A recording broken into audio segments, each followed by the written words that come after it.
Now, I have to tell you why athletes are early warning system. Couch potatoes, by definition, are people who go to extraordinary efforts not to sweat, right? They make every human effort not to sweat. They're changing the TV channels. Honey, bring in the popcorn, I'm changing the channels. Son, bring me the TV guide, I'm changing the channels. By contrast, athletes have the attitude, no pain, no gain. And they're out there sweating and working away, power training, strength training, running, and they sweat. Athletes, no matter age, they sweat more in 5 years than couch potatoes do in 70 years. And when you sweat, you don't just sweat out potassium and Gatorade, you sweat out all 60 essential minerals. If you sweat out all of your selenium and don't replace it by supplementation, you're at higher risk of getting a cardiomyopathy heart attack. You sweat out all of your copper and don't replace it by supplementation, you're at high risk of developing an aneurysm and dying suddenly of a ruptured aneurysm. You sweat out all of your chromium and vanadium and don't replace it by supplementation, you're at high risk of getting diabetes. And if you sweat out all of your calcium and magnesium and boron and zinc and sulfur and other minerals that are required for cartilage, ligaments, tendons, connective tissue, bone, you're going to get a joint and bone injury. What is the biggest single cause of an athlete's career being ended early? Joint and bone problems, right? And that's because they sweat out all the basic minerals that they need to maintain those parts of their body, and they don't supplement with them because doctors tell them that they can get everything they need by eating their 4 food groups. Well, what are the early warning systems for mineral deficiencies? We already told you about white, gray, or silver hair for a copper deficiency. Liver spots or age spots on the back of your hand, side of your face, or neck. These things are caused by a selenium deficiency. And you know, again, about selenium deficiency.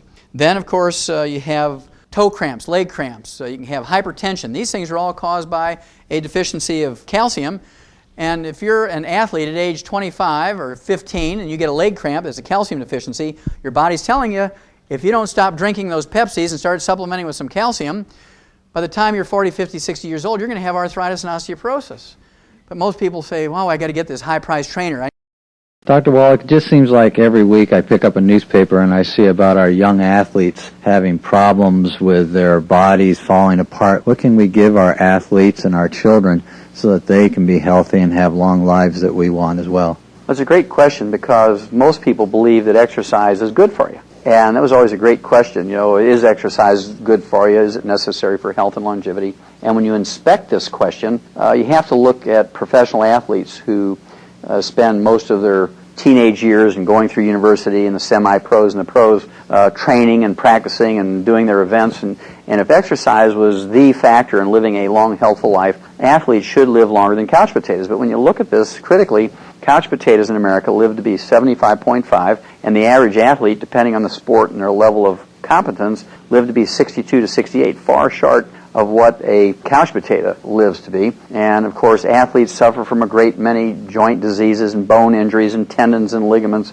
back, neck, shoulders, ankles, knees, and hips, and have to suffer through an enormous amount of surgeries to deal with this. And athletes develop some 800 different diseases. And what is it? Why is it that athletes don't fare as well as the couch potato? Well, it's simply because athletes sweat more in 5 years than couch potatoes do in 75 years. And when you sweat, you're not just sweating out Gatorade, you're sweating out all 60 essential minerals. And they're called essential minerals because if they're missing for any length of time, you get some horrible degenerative disease, many of which are life-threatening. So you don't have to be a rocket scientist to figure out who's more likely to be debilitated or even die of these life-threatening diseases. An athlete who sweats out quarts of sweat during an event or training or practice, or a couch potato who's laying on a couch in an air-conditioned den, switching the channels, yelling, honey, bring in the popcorn, I'm changing the channels.